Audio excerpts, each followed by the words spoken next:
The worst silence Alex Riley ever experienced wasn't after a detonation, nor was it the vacuum of a desert night once the generator sputtered out.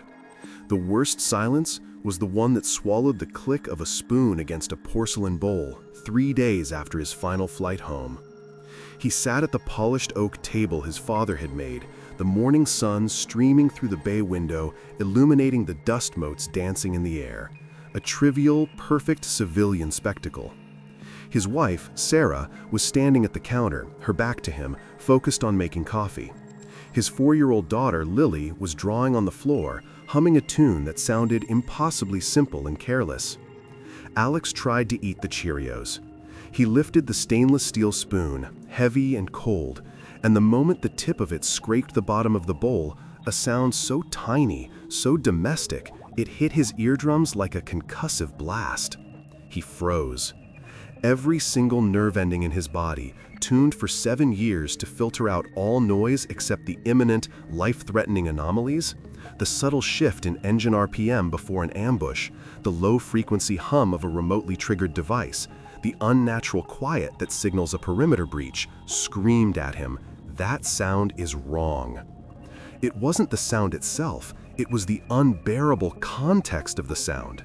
Where was the ambient noise to drown it out? Where was the roar of the generators, the distant crackle of radio static, the comforting, monotonous chatter of the MATV idling outside? There was nothing, just the silence, pressurized and dangerous, amplifying the innocent click of cereal and milk into a threat level 7 alarm. His hand started to shake, imperceptibly at first, then violently enough that the milk slopped over the side of the bowl. He dropped the spoon. It clattered against the table, a secondary explosion that made Lily gasp and Sarah spin around. Alex couldn't meet their eyes. His breath caught in his throat, a jagged, useless thing. He felt the cold sweat prickling his temples. He was safe, yes, statistically and geographically safe, sitting in a home he owned, protected by thousands of miles of ocean and bureaucracy, yet his body was convinced, absolutely convinced, that he was exposed on an open rooftop waiting for the snipers to bracket his position. Sarah rushed over, her face a mask of practiced concern, not surprise, because this wasn't the first time the domestic landscape had turned treacherous for him, but deep, aching concern. "Alex, honey, what's wrong?" she asked, her voice hushed, as if fearing the sound might shatter him further. He tried to speak, tried to articulate the sheer terror induced by processed grain and dairy, but no words came. Only a guttural, wounded sound that meant nothing in the suburban kitchen, but would have perfectly signaled, "Clear the area," in the kinetic desert. He pushed himself away from the table, scraping the chair loudly across the hardwood floor, a deliberate act of violence against the suffocating silence. He had faced down explosives, seen the immediate aftermath of horror, held the hands of men whose light was fading, and never once felt this level of paralyzing fear. But here, in the kitchen, faced with the overwhelming tranquility of peace, Sergeant Alex Riley realized with terrifying clarity that the war hadn't ended when he stepped off the plane. It had merely been privatized, transferred entirely to the landscape of his own mind, and he was losing the breakfast. The first week of his return was a masterclass in alienation. The neighborhood itself, a manicured grid of uniform lawns and carefully pruned rose bushes, felt like a high-security prison designed specifically to maximize his discomfort. Every corner was a blind corner. Every parked van was a potential threat. The trash bins lining the curb weren't just receptacles for refuse. They were convenient concealment points for improvised devices. He couldn't walk the dog, a placid golden retriever named Copper, without mentally mapping out fields of fire and escape routes. He found himself habitually walking in the middle of the street, avoiding the perceived danger lurking behind the hedges, startling the few residents who dared to venture out during the mid-morning hours. When Sarah suggested they go grocery shopping together, a simple request, a ritual of normalcy, Alex agreed, purely out of the desperate, failing need to prove to himself that he was still a functioning member of society. The supermarket, however, was a tactical nightmare. The fluorescent lights buzzed with an irritating, incessant drone that felt like low-level torture. The sheer volume of non-essential visual information, thousands of brightly colored packages screaming for attention, overwhelmed his central processing unit. He watched people move through the aisles, slow, distracted, headphones in, checking their phones, oblivious to the fact that they were exposing their backs to potential danger, leaving their flanks unsecured. He saw a teenage boy trip over his own feet, and instinctively Alex dropped into a low crouch, his right hand moving to the empty space where the sidearm should have been, his heart rate spiking from 35 to 180 in less than a second. The kid merely giggled and picked up his dropped soda. The sheer, terrifying lack of urgency was maddening. Sarah, who had taken hold of his arm as soon as they entered the produce section, felt the rigid tension in his muscles, the way his eyes were darting from the high shelves, potential hiding places, to the ceiling ventilation, possible drone ingress. She steered him gently toward the dairy aisle, speaking in soothing tones about milk percentages and organic yogurts. Alex heard the words, but they were distant, meaningless. He was mentally tracking the movements of a middle-aged man in a baseball cap who was browsing the frozen pizzas a little too long, analyzing his gait, his profile, the subtle bulge under his jacket. Is he a threat? Why is he lingering? This internal interrogation was constant, exhausting, and utterly ridiculous, yet completely necessary according to the deeply embedded operating system installed during years of deployed stress. When Sarah asked him, innocently, to choose a flavor of ice cream, the question struck her with the force of an ethical dilemma. Vanilla? Chocolate?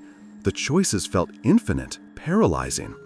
In Afghanistan, the choices were binary, left or right, live or die, fire or hold fire. The consequences were immediate, severe, and absolute. Here, the consequence of choosing Raspberry Ripple over Mint Chip was nothing. And that nothingness made his highly trained decision-making apparatus seize up completely. He felt the cold shame rising, the realization that he was utterly useless in this new theater of operations. He couldn't choose ice cream. He couldn't handle the buzz of the lights. He was a weapon designed for a very specific type of conflict, decommissioned and now rusting in the humid, irrelevant safety of aisle 7. He mumbled an excuse about needing air, pushed the heavy steel cart, which felt wrong without ballistic plating, away from him and fled the store, leaving Sarah standing alone amongst the frozen desserts, holding a carton of 2% milk and the silent, growing burden of his retreat. Sleep was not rest. It was merely a temporary, dangerous cessation of active vigilance, which often morphed into a secondary internal conflict zone. Alex hadn't slept soundly since 2014. In theater, he had learned to embrace combat sleep, short, shallow cycles, one eye always mentally scanning the perimeter, ready to jump from zero to fully operational in the instant a single sand grain shifted outside the tent flap. Back home, this necessity had become an inescapable curse, an architectural flaw in his nervous system. Their suburban bedroom, meant to be a sanctuary, felt like the most poorly secured forward operating base he had ever occupied. The windows were too big, the curtains too thin. The bed itself, soft and luxurious, offered no defensive advantage. He had moved the mattress twice already, first pushing it against the interior wall, and then eventually down to the floor in the center of the room, arguing vaguely with Sarah that his back hurt, when in reality, the floor provided a firmer, more tactile sense of grounding, and the central position offered the maximum sight lines if anyone breached the door. Sarah tried, bless her patience. She would reach for him in the darkness, a comforting, familiar gesture. But the touch, instead of being soothing, registered as an immediate threat. He would flinch, sometimes violently, rolling away and immediately sitting bolt upright, scanning the shadowy contours of the room, interpreting the benign shape of the laundry hamper as a crouching intruder. Then came the dreams. They weren't always loud or explicit, although those were frequent enough. The smells of diesel and burning plastic, the high-pitched ringing after an IED blast, the vivid recreation of faces he couldn't save. More insidious were the quiet dreams, the logistical nightmares. He would dream he was endlessly searching for a critical piece of communication equipment that wasn't where it was supposed to be, or running dry on battery power in a crucial moment, or, most terrifyingly, dreaming of being responsible for clearing a route only to realize, too late, that he had missed the tripwire, and now the consequences were unfolding in agonizing slow motion. He would wake up slick with sweat, his heart pounding a frantic rhythm against his ribs, his adrenaline system dumping a full load of fight-or-flight chemicals into his bloodstream. It would take him 45 minutes to convince himself that the gentle hum was the refrigerator and not a drone, that the shadow on the ceiling was a tree branch swaying and not a projectile in flight. Sarah learned to sleep on the very edge of the bed, curled away from him, not out of malice, but preservation. She understood that her touch was a tripwire. The physical intimacy they had shared, the easy companionship of bodies that knew and trusted each other implicitly, had been replaced by a chasm of hypervigilance. He would often get out of bed around 3 a.m., unable to tolerate the stillness, and find himself pacing the perimeter of the house, checking the door locks again and again, peering through the blinds into the silent street. He was the sentinel of a peace he didn't trust, a peace he hadn't earned, a peace that felt profoundly unstable. He knew, intellectually, that he was home, safe, but the architecture of his mind was still built on the assumption of imminent catastrophe, and until that fundamental foundation shifted, sleep would remain the enemy, the vulnerable gap in his defenses that the war, the real war, leveraged against him every single night. The necessity of finding a job quickly became the next insurmountable obstacle. The transition counselors at the center had been optimistic, citing his leadership skills, his proven ability to perform under extreme pressure, and his technical expertise in electronics and route mapping. "Civilian companies eat that stuff up, Alex," they'd promised, handing him pamphlets filled with cheerful, diverse stock photos of professionals shaking hands. The reality was a brutal education in irrelevance. He meticulously crafted his resume, translating military jargon into corporate buzzwords. EOD support specialist became risk mitigation consultant. Team leader reconnaissance and clearance became complex project management director. The interview started well. He looked professional, he spoke clearly, and he projected competence. But the disconnect always arrived when the hiring managers tried to bridge the gap between abstract corporate risk and the visceral reality of his experience. He interviewed for a logistics management position at a major shipping company. The interviewer, a man in a crisp blue shirt named Jeremy, asked Alex to describe a time he had to make a critical, time-sensitive decision with imperfect information. Alex recounted, dispassionately, a moment when his team was pinned down by small arms fire, a secondary explosive device had been confirmed in their immediate vicinity, and he had 30 seconds to calculate the blast radius, determine the structural integrity of a nearby culvert for cover, and decide whether to abort the mission or attempt a controlled detonation. Jeremy smiled politely, then paused, shuffling the papers on his mahogany desk. "That's certainly high stakes, Alex," Jeremy said, looking slightly green. "But let's talk about the context here. Our main challenge is optimizing delivery routes to minimize fuel costs. Could you perhaps relate that experience to managing a minor fleet scheduling delay caused by inclement weather?" Alex stared at him, unable to suppress the bitterness that tasted like bile. He had managed life and death, and they wanted him to manage the temperature of refrigerated goods. His skills, honed at immense personal cost, were too sharp, too lethal, too specialized for the soft, cushioned reality of the cubicle farm.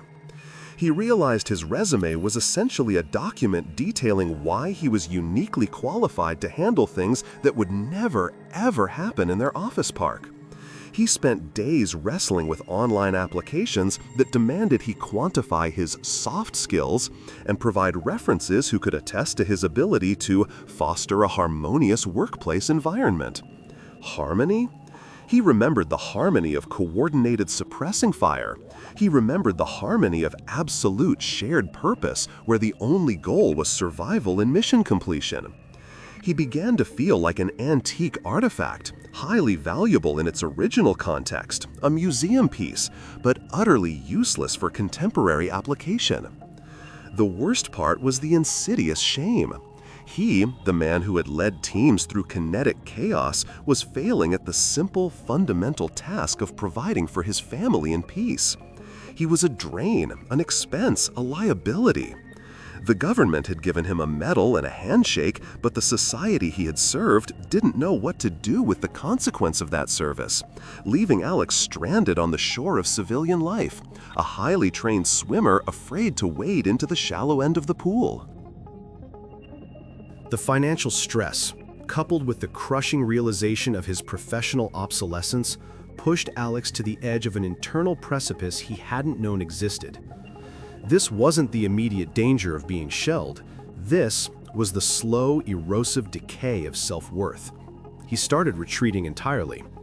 The basement, unfinished and smelling faintly of damp concrete and stored memories, became his new bunker. He would sit down there for hours, ostensibly working on his resume, but truly just staring at the wall.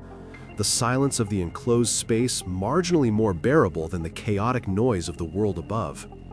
Sarah tried to lure him out with dinner, with movies, with quiet invitations to just sit beside her. He responded with monosyllables and distant stares. The isolation became his shield, a necessary separation from a world that had betrayed its promise of easy safety and fulfillment. One afternoon, after receiving his 10th automated rejection email, a perfectly impersonal digital slap in the face, he found himself holding the heavy steel flashlight he kept stored in his deployment box. The weight felt familiar, comforting, a substantial thing in a world of frustrating intangibles. He looked at the coiled length of thick nylon rope he used to secure gear. The thoughts came not as a dramatic flood, but as a quiet, logical calculation. The same clinical assessment he might use to assess structural damage. I am a burden. I cannot provide. I am dangerous to my family because I flinch when Lily hugs me. My purpose is gone. Conclusion, negative value. Solution, elimination of negative value. The internal voice was calm, persuasive, and terrifyingly rational. He began to feel a profound sense of relief, the sweet promise of absolute silence, the final, perfect, secure end to all vigilance. He walked upstairs, his movements silent, purposeful. He went into the garage, where the beams were exposed. He ran the rope through his hands, testing the tensile strength. He was measuring the distance, visualizing the method, calculating the angle, the familiar, deadly precision of a man executing a critical mission. Just as he reached up towards the rough wooden beam, the garage door opened. It was Sarah, back early from taking Lily to a playdate. She didn't see the rope immediately. She saw the look on his face, though, the utter, vacant certainty in his eyes. She saw the stillness, the terrifying focus that hadn't been there when he was simply angry or depressed. She dropped the heavy plastic bag of Lily's toys she was carrying. The plastic hit the concrete with a dull thud. She didn't scream or rush. She just stood there, breathing, witnessing. He lowered his hands slowly, the rope slackening. The mission was compromised. The silence between them stretched into infinity, heavier than any silence Alex had ever known. He felt exposed, caught not in an act of violence against the world, but against himself. She didn't ask what he was doing. She didn't need to. She just whispered, one word, laden with the weight of years of silent worry. Alex. This moment, this realization that the final, permanent peace he sought would inflict unimaginable violence on the two people he still loved, became his ultimate tripwire, forcing him to pull back from the edge. We've explored Alex's transition from a man of absolute purpose to a man paralyzed by useless freedom. He was trained to survive the worst external conditions, yet he was collapsing under the weight of perfect safety. This raises a profound, essential question about the nature of service and identity. When the world demands you leave behind the most intense, defining, and necessary part of your identity, the soldier, the guardian, the man who makes life or death choices, how do you possibly redefine your own value in the mundane civilian world? I want to hear your thoughts on this. Have you or someone you know experienced this profound dislocation of identity after a major life shift? Share your perspectives in the comments below. Let us know how Alex can begin to rebuild his sense of self when his most valuable skills are simultaneously his greatest psychological burdens. The compromise of his ultimate mission, his wife walking into the garage, had shattered the quiet certainty of his plan, but it hadn't solved the core problem. It had only introduced the immediate necessity of survival for her, for Lily, not for himself. The shame was suffocating, but it was also a shield, preventing him from revisiting the garage. Sarah didn't mention the rope, ever. She simply started moving through the house like a ghost, quietly checking on him, leaving the TV on soft volumes to fill the dangerous gaps of silence, and arranging a series of appointments she presented as non-negotiable necessities. The first appointment was with a VA counselor, a stoic woman named Dr. Chen, who had the quiet eyes of someone who had heard every variation of every story and judged none of them. Alex resisted, sitting through the first 2 sessions with the grim determination of a prisoner refusing to confess. He offered only logistical updates. Sleep is poor, employment status is pending, no physical symptoms besides occasional tremors. Dr. Chen didn't push. She simply let the silence grow, a different kind of silence than the one that terrified him. This one was patient, expectant. It wasn't until the 3rd session that Alex broke, not over a memory of combat, but over the memory of the spoon in the bowl. He described the betrayal of the mundane, the terrifying realization that his survival instincts were now actively sabotaging his ability to live. Dr. Chen nodded slowly. "You are still deployed, Alex. The perimeter is simply smaller now. We need to teach your mind that the war zone is not your kitchen." This simple clinical validation was the first crack in the concrete wall he had built around himself. But therapy felt abstract, a conversation that required too much interpretation. The real change came from an unexpected quarter, a phone call from Marcus, a former squad mate he hadn't spoken to in 3 years. Marcus hadn't asked if Alex was okay. Marcus asked, bluntly, "Are you breathing or are you building?" Marcus, it turned out, had transitioned by starting a non-profit called The Wrench and the Wire, a veteran-run auto restoration shop specializing in classic muscle cars and high-end antique machinery. "No group therapy sessions, Riley, just grease, torque, and solvable problems," Marcus had explained over the phone. Alex drove the 60 miles to the shop the next day, hesitant but desperate. The shop was a chaos of oily rags, sparking welders, and the deep, reassuring smell of old gasoline and engine degreaser. The noise wasn't sharp or surprising. It was a rhythmic, predictable symphony of constructive effort. Marcus didn't offer sympathy or platitudes. He pointed to a rusted-out 1968 Ford Mustang chassis sitting on blocks. "This engine is completely seized. I need someone who understands complex wiring harness diagrams and can follow a strict procedural sequence to identify the failure point. We don't guess here, Riley. We diagnose, we fix, we measure success in PSI and RPI. You start tomorrow, 0700 hours. Don't be late." The garage became the laboratory of his slow psychological reconstruction. Marcus hadn't lied. There was no touchy-feely, mandated sharing, no awkward, forced vulnerability.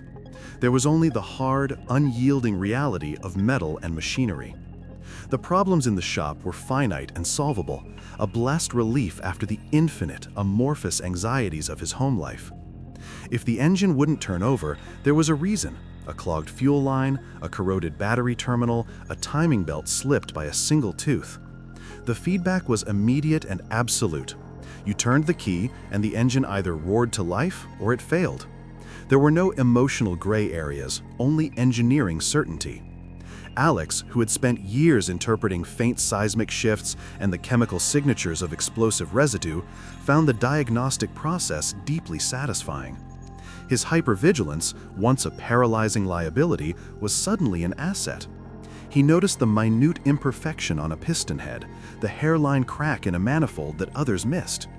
He could follow the dizzying, multicolored spaghetti of a wiring harness schematic with the same focus he once used to trace the detonation cord of a daisy-chained IED array. Marcus, a man of few words, would simply lay out a set of tools and a manual. Alex would work. He worked until his hands were perpetually stained with oil and grease, the scent of which replaced the phantom smells of diesel and gunpowder that had haunted his dreams. The physical labor was cathartic. Torquing a bolt to precisely 90 foot-pounds, grinding rust from a rocker panel, the deep vibration of the pneumatic drill in his hands, these were tangible, measurable acts of purpose. He was building, not breaking. He was restoring, not destroying. He was mastering the immediate environment, not scanning it for threats. The other veterans in the shop were similarly quiet, damaged men. They communicated primarily through grunt and gesture, passing wrenches without asking, knowing when another man needed space or a steady hand to hold a heavy transmission in place. They all carried invisible shrapnel, but here the wounds were acknowledged not through pity, but through shared competence. One man, a Marine named Diego, who had lost his leg above the knee, specialized in upholstery, meticulously stitching perfect seams. Another, Ben, who spoke almost exclusively in stutters due to TBI, was a genius with carburetors. In this shop, nobody cared what their trauma was. They cared what their hands could do right now. Alex wasn't Sergeant Riley, the highly decorated EOD specialist struggling with PTSD. He was Alex, the guy who could reliably track down the electrical short in a 73 Challenger. His value was intrinsic, physical, and immediate. He started sleeping slightly better, exhausted by honest work, his dreams occasionally replaced by the rhythmic clank of metal rather than the crackle of fire. He hadn't found salvation, but he had found traction. He had found a place where his skills were needed and where the constant war in his mind was finally, sometimes, quieted by the powerful, predictable noise of an engine turning over. The progress Alex made in the workshop began, glacially, to translate back into his home life, primarily through the patient, non-judgmental conduit of his daughter, Lily. Lily, being 4, operated on an emotional plane completely unconcerned with his commendations or his failures. She simply wanted her dad back. At first, Alex still struggled. He couldn't handle the spontaneous, kinetic energy of a 4-year-old. Her sudden bursts of laughter, her quick, unpredictable movements, her demands for immediate attention, all registered as breaches of his self-imposed operating tempo. He would physically brace himself when she ran toward him. But the shop offered him a new language to bridge the gap. He started bringing home small, tangible things: a perfectly polished chrome gear knob, a smooth, heavy wrench, a small section of brightly painted metal. These objects, solid and non-threatening, allowed him to interact with her on neutral ground. Lily, fascinated by the transformation, would run her tiny fingers over the freshly sanded curves of a fender he was restoring. Alex, who found it impossible to articulate his inner turmoil to Sarah, could easily explain the mechanics of restoration to Lily. "See this, sweetie? This used to be rusted and broken. It couldn't move, it was stuck. But if we take it apart very carefully and clean all the bad parts away and polish the good parts, it can work again. It can be strong and shiny." He wasn't talking about the car, he was talking about himself. Lily understood the metaphor intuitively.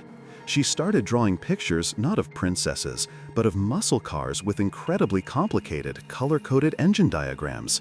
She saw him as a fixer, someone who made broken things whole again. This reframed their relationship. One Saturday morning, she came into the garage annex he had set up for smaller projects and asked him to fix her favorite stuffed rabbit, which had lost an eye. Alex, hesitant but compelled, took the rabbit. He didn't use thread and needle, he used the fine precision tools from his electronics kit, meticulously wiring the new plastic button eye in place, ensuring the stitching was strong, secure, and permanent. When he handed the rabbit back, Lily didn't just thank him. She looked him directly in the eye, that piercing, unblinking focus that only children possess, and said, "Now it's safe, Daddy." That word, safe, delivered not by him, the supposed keeper of safety, but by his daughter, resonated deeply. He realized his job wasn't to eliminate all threat in the world. His job was to manage his own responses so that the people he loved felt safe around him. The rabbit's repaired eye represented a small, non-explosive victory. It was proof that his precision, his focus, and his specialized technical knowledge could be used for tender, reconstructive purposes, not just for detecting destruction. The gap between the sergeant and the father started to close, inch by agonizing inch, welded together by patience and the smell of oil. The rebuilding of the external world, the engines, the family connection, the physical routine, slowly began to reinforce the therapeutic work he was doing with Dr. Chen. He started to recognize the insidious cyclical pattern of his trauma. The hypervigilance demanded immediate certainty. Civilian life offered only ambiguity, leading to paralyzing anxiety, which triggered the survival instinct, which reinforced the isolation. The workshop was the circuit breaker. He learned to manage the anxiety of ambiguity by imposing structure and physical certainty on his immediate environment.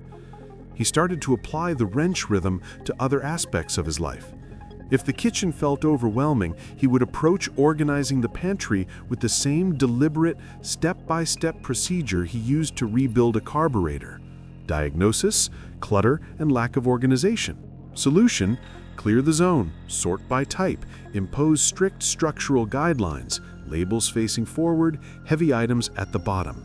The process wasn't about the pantry, it was about reclaiming cognitive control. Sarah watched this transformation with cautious relief. The shift wasn't a miracle cure, but a steady, deliberate climb. He was still jumpy, still preferred interior walls, but he was present. He was communicating, not just retreating. The biggest change was his capacity for vulnerability with Sarah. He hadn't been able to describe the terror of the spoon, but now, months into the routine, he could talk about the why. He explained the concept of moral injury, not just the trauma of what he saw, but the trauma of the decisions he had to make and the subsequent guilt of survival. He admitted that every time he flinched away from her, it wasn't a rejection.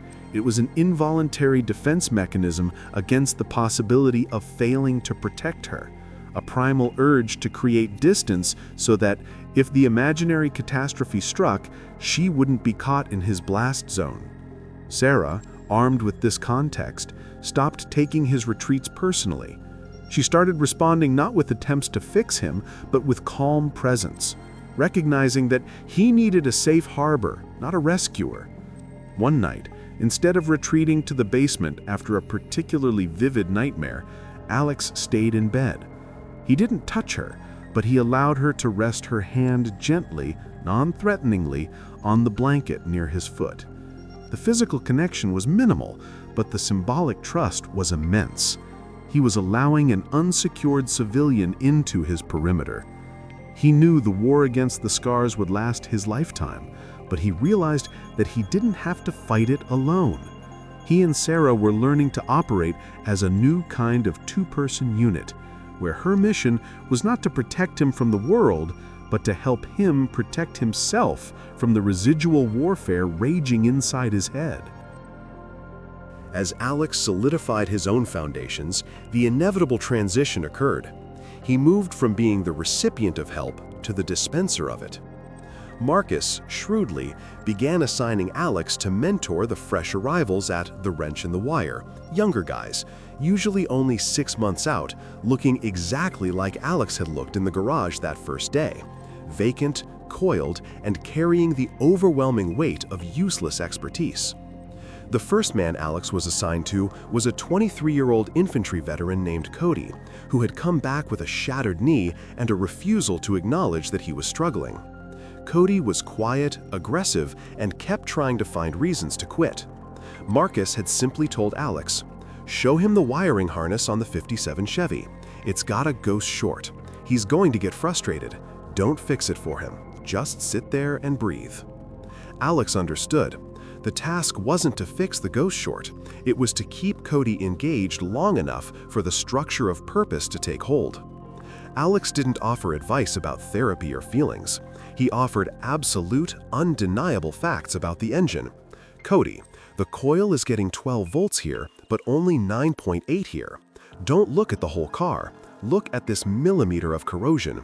The whole problem is right here. Small problem, big consequence. You know this drill better than anyone." By framing the anxiety and the complexity in the familiar, tactical language of diagnosis and failure analysis, Alex found he could bypass the wall of denial and shame. He saw his younger self in Cody's twitch and movements and his refusal to look Alex in the eye. He saw the crippling fear of admitting weakness. Alex knew the trick wasn't telling them they needed help. It was showing them that their highly refined abilities were still necessary, still respected, even if the stakes were merely automotive, not existential. He had difficult conversations, but they weren't about trauma. They were about accountability. When Cody showed up late one morning, Alex didn't yell, he didn't lecture. He simply pointed to the engine block. When the team is counting on you for security on a route, what happens when you decide to take an extra hour of sleep, Cody? Cody looked down, shuffling his feet, suddenly a private again. "It puts the team at risk, Sergeant." Alex nodded, pushing the oil rag back in his pocket. "This team isn't carrying M4s, but we are counting on you to hold your corner of this project.